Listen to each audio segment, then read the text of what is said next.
নমস্কার বন্ধুরা, আবার চলে এসেছি একটা নতুন রেসিপির সাথে। আশা করি বন্ধুদের রেসিপিটা অনেক ভালো লাগবে। বন্ধুরা যে যেখান থেকে আমার ভিডিওগুলো দেখছেন সবাই ভালো আছেন। আমি তো কদিন রাত্রের বেঁচে যাওয়া ভাত দিয়ে অনেক কিছু রেসিপি দিয়েছি আপনাদের। আজকে আমার রাত্রে বেঁচে যাওয়া রুটি নিয়ে এসেছি। রুটি দিয়ে একটা নতুন রেসিপি করছি। শুরু থেকে শেষ পর্যন্ত সঙ্গে থাকার অনুরোধ রইল। আর আমার চ্যানেলে যদি নতুন হয়ে থাকেন, চ্যানেলটাকে সাবস্ক্রাইব করার অনুরোধ রইল। আর প্রথমে ভিডিওটা পাওয়ার জন্য বেল আইকনটা প্রেস করবেন। দেখুন বন্ধুরা, এখানে আমার রাত্রে বেঁচে যাওয়া 4খানা রুটি আছে। আমরা রুটিগুলোকে অযথা নষ্ট করি, যাতে নষ্ট না হয় সেই জন্য আমি রেসিপিটা করছি, যাতে আপনাদেরও কোনো রকম অপচয় না হয়। সেই জন্য আমি রুটিটা সাইড করে রেখে দিলাম। এখানে আমি 5টার মতন আলু সেদ্ধ করে নিয়েছি, আমি একটা বাটির মধ্যে নিয়ে নিচ্ছি। আর এটাকে আমি একটু ম্যাশ করে নেব, খুব বেশি ম্যাশ করব না, একটু শুধু মানে ভেঙে নেব যেরকম, সেই রকমের মতন করে নেব। দেখুন বন্ধুরা, আপনাদের আমি কত নিত্য নতুন রেসিপিগুলো দিই। আপনারা কিন্তু একটা লাইক আমাকে দিলে আমি অত্যধিক খুশি হই। আর আমার চ্যানেলটাকে সাবস্ক্রাইব করলে আরও খুশি হই। আমি এইরকম দানা দানা করে ম্যাশ করে নিয়েছি। দেখুন, খুব বেশি ম্যাশ করতে হবে না, একদম মিহি করলে আবার এই রেসিপিটা কিন্তু ভালো লাগবে না। বন্ধুরা, আমি এইখানে উনুনটা ধরিয়ে আমি কড়াইটা বসিয়ে দিয়েছি। আর আমি অল্প পরিমাণে তেল দেবো, কারণ আমার এইখানে আলু খুবই কম আছে।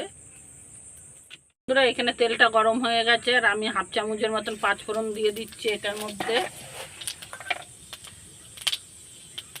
এইখানে আমি বলে রাখি, প্রথমে নিরামিষই করছি পুরো, সেই জন্য আমি কিন্তু এইখানে এই যে ফোড়নটা হয়ে গেছে আর হলো আমি কটা কারি পাতা দিয়ে দিচ্ছি। এতে একটা সুন্দর সেন্ট আসার জন্য কিন্তু কারি পাতাটা দিচ্ছি। আপনারা যদি পছন্দ না করেন কারি পাতাটা, তাহলে কিন্তু এইখানে স্কিপ করতে পারেন, আপনারা অন্য কিছু ব্যবহার করতে পারেন। আমার কারি পাতাটা সুন্দর গন্ধ লাগে বলে সেই জন্য আমি কারি পাতাটা দিলাম। এইখানে ফোড়নটা দেওয়া হয়ে গেছে আর আমি কারি পাতাটা তুলে নিয়েছি। আমি এখানে একটা বড় সাইজের টমেটো নিয়েছি, টমেটোটাকে দিয়ে দিলাম এর মধ্যে। আমি এটা 2-1 মিনিটের মতন নাড়াচাড়া করবো টমেটোটা।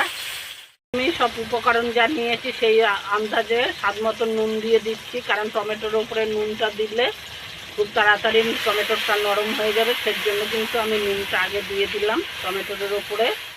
বন্ধুরা, 2-1 মিনিট হয়ে গেছে এইখানে আমার টমেটোটা নাড়াচাড়া। আর আমি কোটা লাল শুকনো লঙ্কা নিয়েছি, আমি সেটা ঝালের জন্য দিয়ে দিলাম। এখানে আপনারা কাঁচা লঙ্কাটাও ব্যবহার করতে পারেন, কিন্তু শুকনো লঙ্কা কোটাটা দিলে এখানে কিন্তু অসাধারণ স্বাদটা হয়।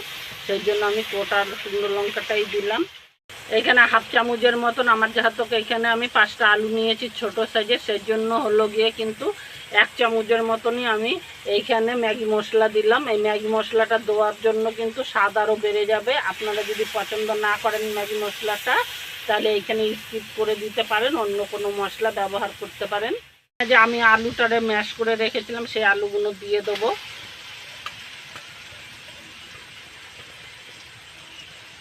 এবার আমি 2-1 মিনিটের মতন আবার মশলার সাথে ভালো করে মিশিয়ে নেব এইভাবে।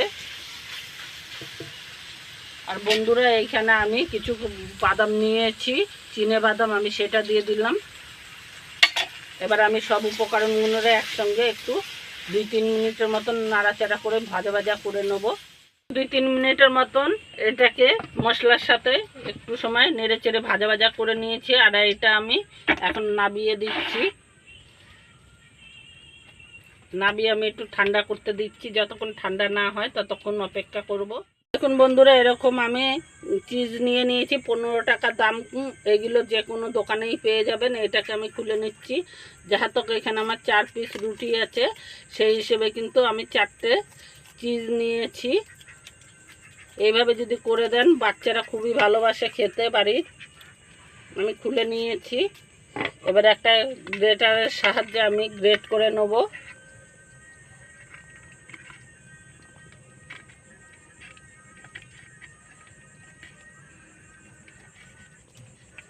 আমি চিজগুলো সব এইভাবে গ্রেট করে নেব। দেখুন বন্ধুরা, এইখানে আমি একটা রুটি নিয়ে নিয়েছি আর এইখানে আমি টমেটো সস নিয়ে নিয়েছি। আমি টমেটো সসটা এর উপরে লাগিয়ে নেব।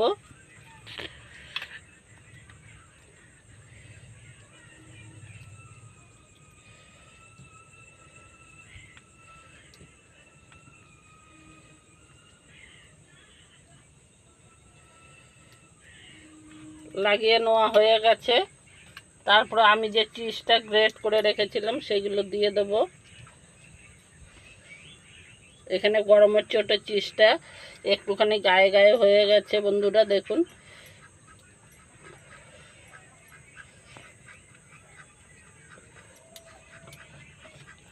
আর আমি যে আলুর পুরটা ঠান্ডা করতে দিয়েছিলাম, আলুর পুরটা এর মধ্যে দিয়ে দেব অল্প করে, এরকমভাবে।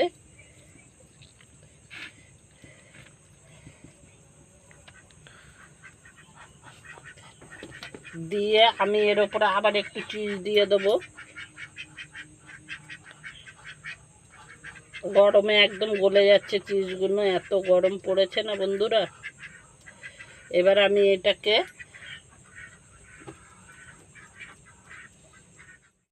দেখুন বন্ধুরা, এখানে আমি আরেকটু চিজ দিয়ে দিয়েছি। দেওয়ার পরে আমি রুটিটাকে এইভাবে অল্প করে হালকা করে এরকম চেপে নিলাম।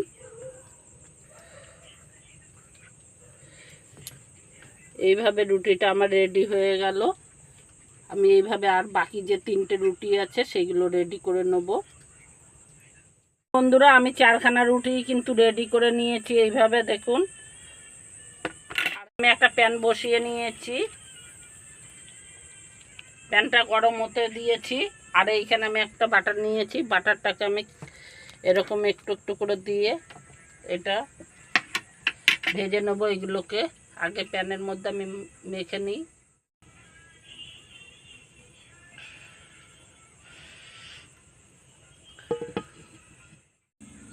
দেখুন বন্ধুরা, এইখানে আমার বাটারটা গরম হয়ে গেছে। আমি এরকমভাবে রুটিটা দিয়ে, এইখানে আমার 2টো রুটি ধরবে, আমি 2টো রুটিকেই দিয়ে এই পিট করে সেঁকে নেবো। আর এখন জানেনই বর্ষাকাল বন্ধুরা, এই জন্য উনুনটা খুবই ধোয়া হচ্ছে।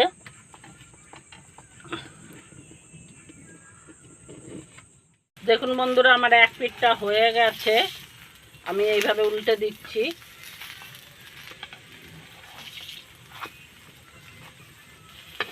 আবার এই পিঠটাও এরকম লাল করে আমি সেঁকে নেব। দেখুন বন্ধুরা, এখানে আমার 2 পিঠই সেঁকা হয়ে গেছে। আমি নাবিয়ে নিচ্ছি।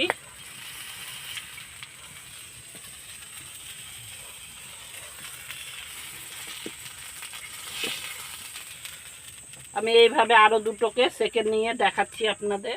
বন্ধুরা, রাত্রের বেঁচে যাওয়া রুটি দিয়ে কত সুন্দর জিনিস তৈরি করেছি। এইগুলো এক বড় বড় রেস্টুরেন্টে পাবেন আর কেএফসিতে পাবেন। দেখুন, ফেললে না দিয়ে এইভাবে যদি তৈরি করেন তাহলে বাড়ির বড় থেকে বাচ্চারা কেউ বুঝতেই পারবে না যে আপনার রাত্রের বেঁচে যাওয়া রুটি দিয়ে তৈরি করেছেন।